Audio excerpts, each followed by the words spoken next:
ሰላም ሰላም እንዴት ናችሁ? በአፍሪካ ዋንጫ ከትናንትና ወደ ማለት ነው ይሁድ ዕለት በሞሮኮ አዘጋጅነት በአምራባት ከተማ ማለት ነው ሞሮኮ ከኮሞሮስ ጋር ያደረጉት ጨዋታ ተጀምሯል።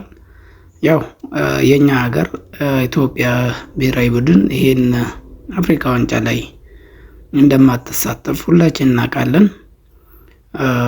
የኛ ብሔራዊ ቡድን ወይ በየ8 ዓመት ወይ በየ12 ዓመት አልፎ ዘሎ እንደ እድል የሆነ ትውልድ ስመጣ ነው የሚንገባ እንጂ እንደ ሌሎች አፍሪካ ሀገር ተከታታይ የመሳተፍ እድል አናገኝም። ያው ብዙዎች የኛ ሀገር ኳስ አፍቃሪያን ይፈልጋል እዚህ የአፍሪካ ዋንጫ ላይ መሳተፍ እንፈልጋለን። ግን ያው የአቋም ጉዳይ ስለሆነ 130 ሚሊዮን ህዝብ ያላት ሀገር በየአመቱ አፍሪካ ዋንጫ አለመሳተፉ ብዙዎቹን የሚያስቆጭ ነው።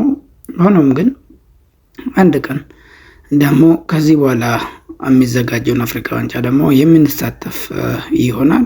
ሆኖም ግን ደግሞ አሁን ባለፈው ሞሮኮ ያዘጋጀችውን መክፈቻ ስነ ስርዓት በጣም እጅግ የሚገርም ነበረ። ሞሮኮ ባህሏንም ኢኮኖሚያንም ፖለቲካዋንም ለዓለም ያሳየችበት የአፍሪካ ዋንጫ ነበረ።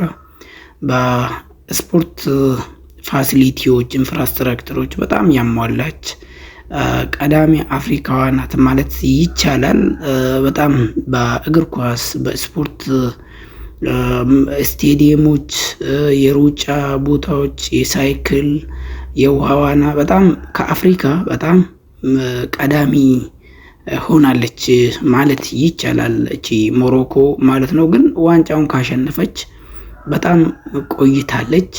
ሆኖም ግን በመክፈቻ ጨዋታ 2-0 በሆነ መልኩ ኮሞሮስን ረታ ምድቧንም መምራት ችላለች። ጎሎች ያስቆጥሩላት ለሞሮኮ ደግሞ ብርሃም ዲያዝ እና አልካቢ የሚባል ተጫዋች ነው። ይሄ ተጫዋች በጣም ግሩም ኳስ ነው ያስቆጠረው። ፎርቢች የሚባል ራሱ ላይ ዞሮ ነው በመቀስመት ያስቆጠራት። ብራሂም ዲያዝ ደግሞ ሁላችን የምናውቀው የሪያል ማድሪድ ኮከብ ተጫዋች ነው። እንዲሁም ደግሞ ቀድሞ የማንቸስተር ሲቲ አካዳሚ እንደነበረ ሁላችን እናውቃለን እና የጨዋታ ኮከብም ተብሎ ተመርጧል። እና ሞሮኮ አሁንም እና ብራሂም ዲያዝን ይዛ እና አሽራፍ ሀኪሚን እና አልናስሪን፣ ሀኪም ዚያችን፣ አምራባት ብዙ ተጫዋቾች ደግሞ ስማቸው በአውሮፓ ደረጃ የማይጠራ የማይታወቁ ሆኖ በጣም ኳሊቲ ያላቸው ተጫዋቾች አሏት ሞሮኮ እና የዋንጫው ጉዞዋን ለማሳመር ከዚህ የበለጠ ፐርፎርማንስ ከዚህ የበለጠ ብቃት ማሳየት አለባት።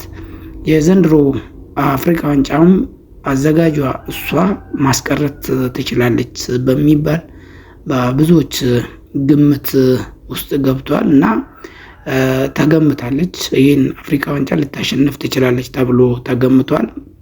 ሆኖም ግን ከእሷ ጋር የሚፎካከሩ ብዙ አገሮቹ ደግሞ አሉ እና ሴኔጋል፣ ኢጅፕት፣ አልጄሪያ፣ ኮትዲቫር የካቻምናው ሻምፒዮን ናት እና ናይጄሪያ አሉ እና ከዚህ የበለጠ እሷ ደግሞ በጥሩ ብቃት እነኝን ተጫዋቾች በአግባቡ ተጠቅማ ይህን ዋንጫ ማሸነፍ ግድ ይላል ማለት ነው። በቀድሞ ተጫዋቻቸው ናች አሰልጣኝ የሞሮኮ አሰልጣኝ ማለት ነው። የመክፈቻ ስነስርዓቱም በጣም እጅግ ግሩም ነበረ። ጥሩ ድባብ ነበረ። የፊፋው ፕሬዝዳንትም ተገኝቶ ነበረ፣ ጂያኒ ኢንፋንቲኖ።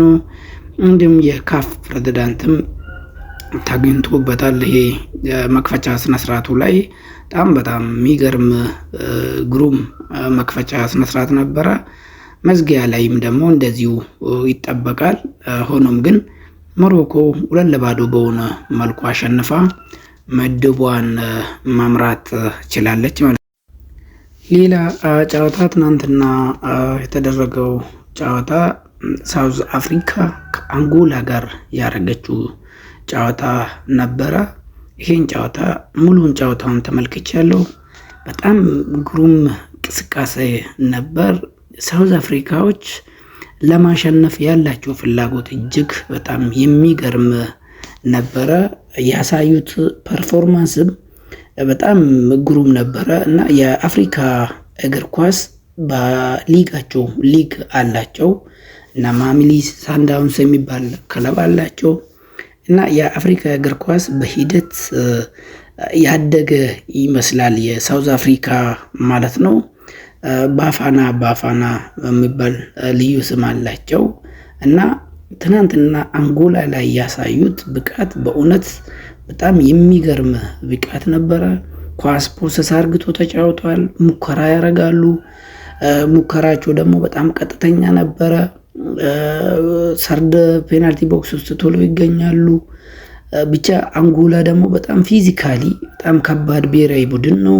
ውጭ ላይ ፕሮፌሽናል ተጫዋቾች ብዙዎች አላቸው እና ከነሱን የመሳሰለ ጋር መጫወት በጣም ከባድ ነው። ግን የሳውዝ አፍሪካ በልጦ ነው ይህን ጨዋታ ያሸነፉት ማለት ይቻላል። 2-1 በሆነ መልኩ ነው ያሸነፉት። ቀድሞ ያገባውን ሳውዝ አፍሪካ ነበረ።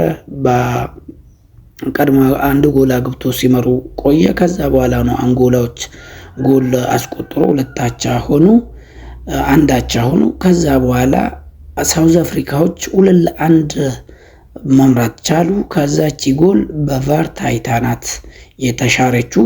ኦፍሳይድ ናት ወይ ደግሞ ከተጫወታ ውጪ ናት በሚባል ናት የተሻረችው እንጂ ከዛ ቀደም ብሎ ነበረ መምራት የቻሉት። ከዛ በኋላም በጣም ለጎል የቀረበችው የጎል አግዳሚ መልሶባቸዋል የሳውዝ አፍሪካዎቹ የሞከሯት ኳስ ማለት ነው። እቺ ጎልን ብትቆጠር የጎል ቁጥሩ 4-1 የሚሄድበት ነበረ። ከዛም በኋላ ጫና ፈጥሮ ሲጫወቱ ነበረ ሳውዝ አፍሪካዎች። አንጎላዎችም ደግሞ በካውንተር አታክ መልስ ለመስጠት በጣም ሲጥሩ ነበረ። ሆኖም ግን አንጎላዎች በሳውዝ አፍሪካ ተሸንፈዋል 2-1። እኔ በበኩሌ የትናንትና የሳውዝ አፍሪካ ድል ይገባቸዋል ብዬ ነው የገምተው። ምክንያቱም 58% ኳስ ተቆጣጥሮ ተጫውቷል። በአንጻሩ አንጎላዎች ደግሞ 42% ነበረ ኳስ የተቆጣጠሩት ማለት ነው። 10 ሙከራዎች አርግቷል። እኩል 10 ሙከራዎች ነው ያደረጉት፣ ኢላማን ያልጠበቀ ማለት ነው ወደ ጎል። አንጎላዎችም 10 ነው ያደረጉት። ሳውዝ አፍሪካዎችም ደግሞ 10 ነው ያደረጉት። 4 ደግሞ ኢላማውን የጠበቀ ኳሶቹን ሞክሯል። ሆኖም ግን የትናንትና የማታ የሳውዝ አፍሪካ አሰልጣኙ በጣም ግንባታው ላይ የሰራ ይመስላል እና በዚህ መልኩ ሳውዝ አፍሪካ የምትቀጥል ከሆነ ዋንጫ ፉክክር ውስጥ እንዳለች ራሷን የምታሳይ ትሆናለች። በጣም ልምድ ያለው በረኛ አላት። በጣም ጎበዝ ነው፣ ንቁ ነው፣ አክቲቭ ነው። ብቻ ሳውዝ አፍሪካ ትናንትና ያሳየችው ብቃት ብዙዎቹን አዝናንቶታል። በጨዋታም ደግሞ ሁላችንም ተዝናንተናል። ምድቧን በ3 ነጥብ ማምራት ችላለች። እንዲሁም ተመሳሳይ ደግሞ 2-1 ኢጅፕትም ዚምባብዌን ማሸነፍ ችላለች ማለት ነው። በኮከቦቿ በመሐመድ ሳላህ እና በኦማር ማርሙሽ ጎል ኢጅፕት ማሸነፍ ችላለች። ዚምባብዌ ናት ያሸነፈችው። ዚምባብዌ ከኢጅፕት ጋር በጣም የተራራቀ ታሪክ ነው ያላቸው። ግብጽ ብሔራዊ ቡድን 7 ጊዜ ይሄን አፍሪካ ዋንጫ በማሸነፍ ከሷ ጋር የሚተካከል ማንም የለም። ከሷ ቀጥሎ ካሜሩን ነው 5 ጊዜ በማሸነፍ ነው። ዚምባብዌ ግን የእግር ኳስ ደረጃ በጣም ከኢጅፕት በጣም የወረደ ወይ ደግሞ በጣም የተራራቀ ደረጃ ላይ ተቀምጦ ነው የተጫወቱት። ሆኖም ግን ግብጽ ብሔራዊ ቡድን ትናንትና በብዙ ነገር መልኩ በልጦ 2-1 በሆነ መልኩ ዚምባብዌን አሸንፏል ማለት ነው። ጎሎቹን እንደነገርኳችሁ ማርማርሙሽ እና መሐመድ ሳላ ናቸው ያስቆጠሩላት። ግብጽ ብሔራዊ ቡድን 78 በመቶ ኳስ ተቆጣጥሮ ተጫውቷል። እንደነገርኳቸው የእግር ኳስ ደረጃቸው በጣም የተራራቀ ስለሆነ ይሄ ይገመታል። ዚምባብዌ ደግሞ 22% ኳሱን ተቆጣጥሮ ተጫውቷል። ሙከራም ያደረገችው ግብጽ 35 ጊዜ ወደ ጎል ሞክራለች። በአንጻሯ ደግሞ ዚምባብዌ 8 ጊዜ ናት የሞከረችው።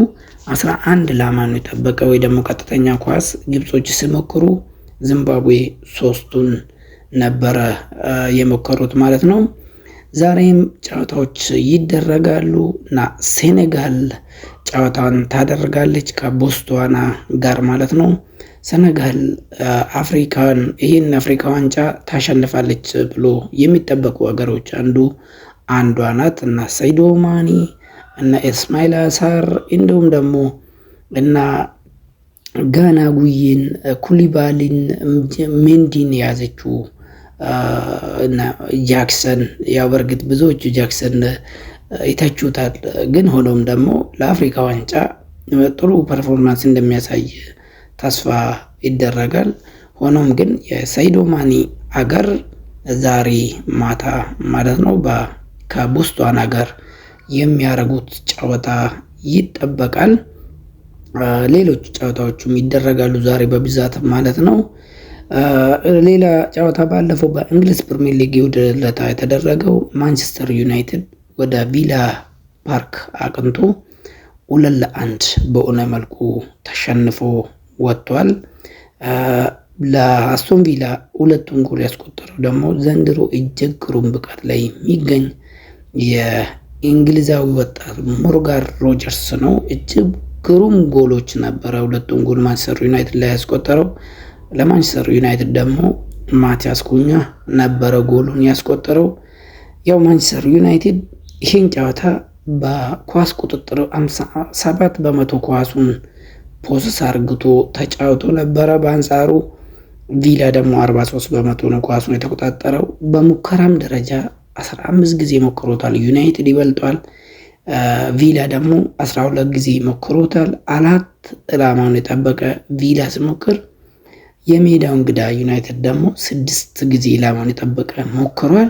በሁሉም ነገር የተሻለ ነበረ። ማንቸስተር ዩናይትድ ግን ቪላ ማሸነፍ አልቻለም። ዩናይትድ ብዙ ተጫዋቾችን በጉዳትና አፍሪካ ዋንጫ ለሄዱት ተጎድተዋል።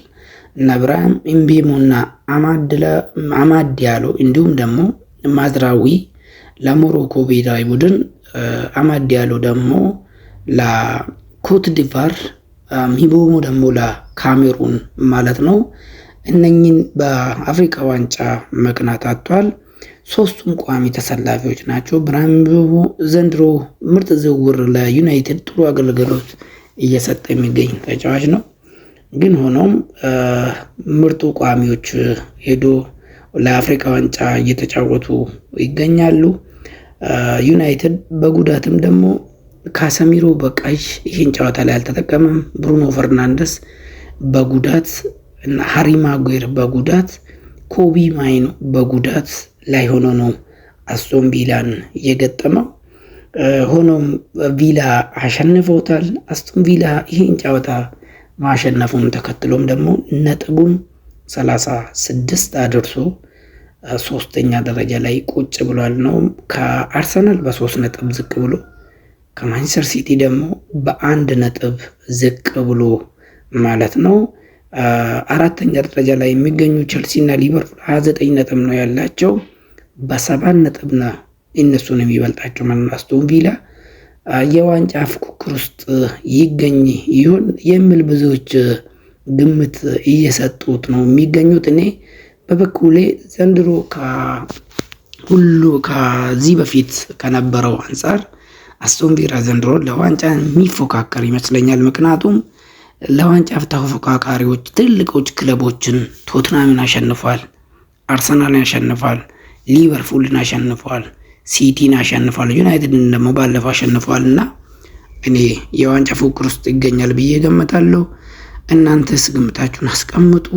ለውጤቶቹን ደግሞ አይተን ተመልሰን እንመጣለን። ቻርሰም ቆዩ።